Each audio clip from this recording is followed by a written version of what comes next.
खबरों पर डालते हैं विस्तार से नजर और शुरुआत इस समय की एक बड़ी खबर से करते हैं। संशोधित वक्फ कानून लागू हो गया है। केंद्र सरकार ने इसकी अधिसूचना जारी कर दी है और अब इसके जो तमाम प्रावधान हैं वो अमल में आ गए हैं। क्या कुछ है इसमें? वक्फ संशोधन अधिनियम आज से प्रभाव में आया। केंद्र सरकार ने वक्फ संशोधन अधिनियम एक तरीके से प्रभावी होने की अधिसूचना जारी कर दी है और ये अपने आप में नए वक्फ कानून के प्रावधान अमल में आ गए हैं, क्योंकि आज से इसका नोटिफिकेशन आ गया है। संसद के दोनों सदनों से बीते सत्र में पारित हुआ था ये विधेयक, उसके बाद इसका नोटिफिकेशन आज जारी हुआ। इसके बाद वक्फ संशोधन अधिनियम को राष्ट्रपति की मंजूरी भी मिल गई थी। उसके बाद ये कानून अब लागू हो गया है। संसद से पारित होने से पहले इससे जुड़ा बिल जेपीसी भेजा गया था, जहां पर भी लंबी चर्चा हुई थी। जेपीसी के सुझावों के बाद बिल संसद के दोनों सदनों में रखा गया था और उसके बाद ये एक तरीके से पारित हुआ और 13 घंटे से अधिक दोनों सदनों में चर्चा हुई थी। उसके बाद इस पे मोहर लगी थी और दोनों सदनों से पास होने के बाद में राष्ट्रपति की मंजूरी मिली और अब एक तरीके से इसका नोटिफिकेशन जारी हुआ है। तो वहीं पश्चिम बंगाल में वक्फ संशोधन के विरोध में मुर्शिदाबाद के जंगीपुर में हिंसा देखने को मिली है। इस दौरान उपद्रवियों ने कई पुलिस वाहनों में आग भी लगा दी। प्रदर्शनकारियों ने पथराव भी किया है। पश्चिम बंगाल का मुर्शिदाबाद वो क्षेत्र है जहां 66% मुस्लिम आबादी है, इसलिए यहां पर वक्फ संशोधन बिल का सबसे अधिक विरोध हो रहा है। उपद्रवियों के हौसले इतने बुलंद है कि हिंसा को रोकने गई पुलिस पर ही उग्र प्रदर्शनकारियों ने हमला कर उनकी गाड़ियों को तोड़ दिया और आग के हवाले कर दिया।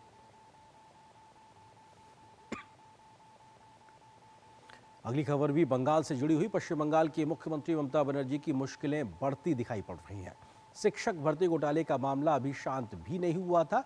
उसके बाद टीएमसी के नेताओं की आपसी लड़ाई सोशल मीडिया पर चर्चा का विषय बन गई है।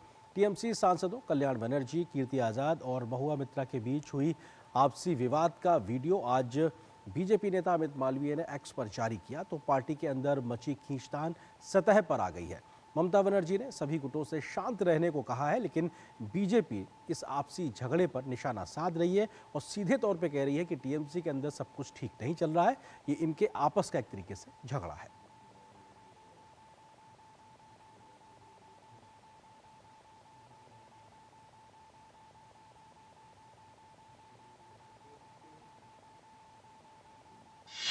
ग्रेनेड हमले से फिर दहला पंजाब। 5 महीने में 16 ग्रेनेड हमले। कानून व्यवस्था पर फंसी पंजाब सरकार। सोमवार की रात को पंजाब का जालंधर शहर धमाके से दहल उठा। भाजपा नेता मनोरंजन कालिया के आवास के बाहर धमाका हुआ, जिससे इलाके में दहशत फैल गई। धमाके की आवाज सुनते ही पूरे इलाके में हड़कंप मच गया। घटना वहां लगे सीसीटीवी कैमरे में कैद हो गई, जिसमें ई रिक्शा में सवार कुछ व्यक्तियों द्वारा घटना को अंजाम दिया गया। सीसीटीवी फुटेज को पुलिस ने कब्जे में ले लिया है। घटना के बाद इलाके में पहुंची पुलिस ने जांच शुरू कर दी है। मेजर कॉन्स्पिरेसी थी जो पाकिस्तान के आईएसआई के द्वारा रची गई थी और इसमें जीशान अख्तर जो कि एक एसोसिएट है लॉरेंस बिश्नोई और गैंगस्टर शहजाद भट्टी का, उन्होंने मिलके ये एक साजिश रची थी और इसमें जो बीकेआई के जो बाबर खालसा इंटरनेशनल के लिंक्स हैं उनको भी प्रोब किया जा रहा है। भाजपा नेता मनोरंजन कालिया ने बताया कि रात करीब 1 बजे जोरदार धमाका हुआ। धमाके की आवाज से उनकी नींद खुल गई। घटना के बाद केंद्रीय मंत्री रवनीत सिंह बिट्टू ने भाजपा नेता मनोरंजन कालिया से मुलाकात की और कहा कि पंजाब में आतंक का माहौल है। लगभग लगता है कि भाई 1-1.5 बजे के बीच ये ब्लास्ट हुआ है। जो लोग यहाँ विजय ढाबे में हैं वो वहाँ उन्होंने आके पहले जो है उन्होंने इन्फॉर्म किया। एक ई रिक्शा आता है और सीधा ग्रेनेड फेंकता है और ग्रेनेड से उनकी सारी गाड़ी, उनका मोटरसाइकिल जो सारी तहस नहस की है। तो यहाँ ये अंदाजा लगाया जा सकता है भी सरकार का बिल्कुल कंट्रोल खत्म हो चुका है। यहाँ पे रोज पुलिस चौकियों पे हमले हो रहे हैं। भाजपा नेता के घर में हमले पर राजनीति भी गर्मा गई है। पूरा विपक्ष एकजुट होकर सरकार पर हमलावर है। विधानसभा में खड़े होकर कह रहे हैं कि मेरे को इंटेलिजेंस मेरे पास है और मैं इंटेलिजेंस के जरिए मुझे पता है दिल्ली में कांग्रेस की मीटिंग में क्या हुआ। ये इंटेलिजेंस कहाँ थी जब कालिया साहब के घर के ऊपर बम फेंका गया। और उससे भी बड़ी विडंबना देखिए, कमिश्नर पुलिस जालंधर के बयान जो आए हैं वो कह रहे हैं एक ब्लास्ट बच्चा हुआ है, एक मामूली वो तो पटाखा है साहब। पंजाब में जो अमन कानून की स्थिति है वो खत्म हो चुकी है। ये सारी चीजें आप इकट्ठी करके देखोगे तो एक बड़ी साजिश जो है वो पंजाब को फिर उसी दिशा में धकेलने की कोशिश कर रही है जिससे पंजाब बड़ी मुश्किल से निकला था। पंजाब में बीते कुछ समय से ग्रेनेड अटैक की घटनाएं काफी ज्यादा बढ़ गई हैं। पंजाब में 24 नवंबर 2024 को थाने के बाहर पहला ग्रेनेड अटैक हुआ था। नवंबर 2024 में जहां 2 ग्रेनेड की घटनाएं हुईं, वहीं दिसंबर 2024 में 6, जनवरी 2025 में 3, फरवरी में 2, मार्च में 3 और अप्रैल में अब तक ग्रेनेड अटैक के 2 मामले सामने आए हैं। पंजाब में पिछले 5 महीने में 16 ग्रेनेड अटैक हो चुके हैं। इससे समझ में आता है कि पंजाब दुश्मनों का कितना सॉफ्ट टारगेट बन चुका है। पंजाब से गुरमीत सिंह के साथ ब्यूरो रिपोर्ट, डीडी न्यूज। तो आपने देखी ये पंजाब की खबर थी जहां पर बीते 5 महीने में 16 ग्रेनेड हमले हुए हैं, अलग अलग लोगों पे, अलग अलग जगहों पे। लेकिन ये सारे सवाल गंभीर खड़े होते हैं पंजाब की कानून व्यवस्था को लेकर, क्योंकि एक सीमावर्ती राज्य है जहां की कानून व्यवस्था इस समय राज्य सरकार के हाथ में है। लेकिन अगर वो सही तरीके से काम नहीं कर रही, शायद इसीलिए तमाम ऐसे लोगों के हौसले बुलंद हैं जो 5 महीने में 16 ग्रेनेड हमले करते हैं। मौजूदा मामला भी उसी से तरीके से जुड़ा हुआ है। इसको लेकर विपक्षी दल, खासतौर से बीजेपी, हमलावर नजर आ रही, क्योंकि उनके ही नेता के घर पे ये ग्रेनेड से हमला हुआ था। वापस खबर का रुख करते हैं पश्चिम बंगाल की ओर, क्योंकि पश्चिम बंगाल की मुख्यमंत्री ममता बनर्जी और उनकी पार्टी की मुश्किलें कम नहीं हो रही। बीते कई ऐसे मामले थे जहां पर ममता दीदी और टीएमसी घिरती रही है, लेकिन अब पार्टी के अंदर की आपसी कलह की वजह से पूरी पार्टी पर सवाल खड़े हो रहे हैं कि साहब किस प्रकार से पार्टी में गुटबाजी है। और सवाल इस बात को लेकर भी खड़ा हो रहा है कि क्या ममता दीदी की पकड़ अपने नेताओं के ऊपर, पार्टी के ऊपर कमजोर होती जा रही। क्या है पूरा मामला, देखिए इस रिपोर्ट को।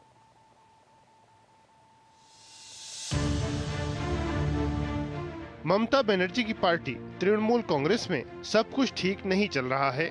पार्टी के 2 सांसदों कल्याण बनर्जी और कीर्ति आजाद के बीच चल रही लड़ाई अब सोशल मीडिया पर सार्वजनिक हो गई है। ये विवाद तब शुरू हुआ जब 4 अप्रैल को टीएमसी सांसदों का एक प्रतिनिधिमंडल चुनाव आयोग के दफ्तर पहुंचा था। इस दौरान दोनों सांसदों की आपसी बहस इतनी बढ़ गई कि मामला ममता बनर्जी तक जा पहुंचा।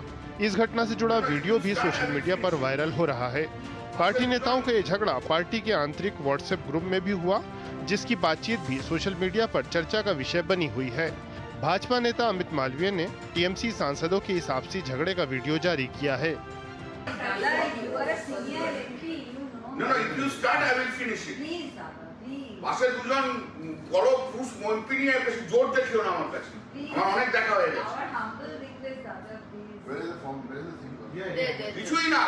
সবাইকে কেটে দিতে হবে, কেউ থাকবে না, উনি একা থাকবেন।